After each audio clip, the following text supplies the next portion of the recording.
So, merong nagtatanong sa akin kung ano ba yung mga kinakain ko pagkatapos ng takbo.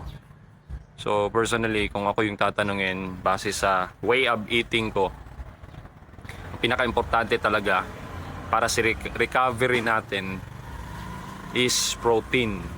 So, usual na pagkain ko, walang processed foods, walang added sugar. Actually, hindi rin ako nagra-rice. Wala akong carbo loading na ginagawa. So, ang carbs ko nanggagaling lang sa mga piling gulay. So, may mga gulay akong pinakain. Tapos, mostly protein. So, yung protein ko nanggagaling sa isda, itlog, or karne, or lahat yan. Tatlong yan. Isasabay ko kung meron sa mesa namin. Tapos, tubig at syempre asin. So yan yung usual na pagkain ko after running. Tapos before running naman, wala akong ginagawang special kundi tubig at asin lang talaga. So walang carbo loading na ginagawa kahit sa mga race. I think na-mention ko na to sa mga ilang videos ko. Wala akong carbo loading na ginagawa. Protein, saka fat, saka carbs na yun nga, hindi naman masyadong marami, galing lang sa gulay. So yun yung ginagawa ko. Tapos kung familiar kayo, isang beses lang yun akong kumakain sa isang araw. So naka-OMAD ako.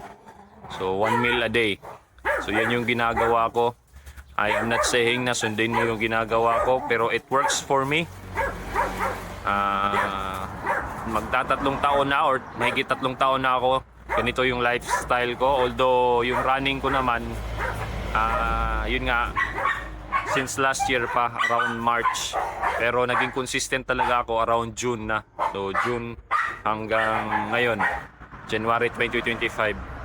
So again, ang pinaka-importante dyan is, para sa akin protein.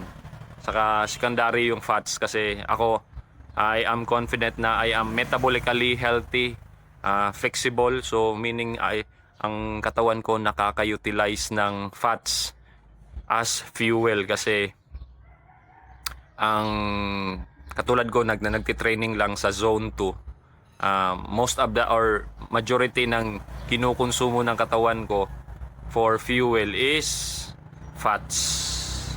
Kaya nga zone 2 talaga yung hilig ko.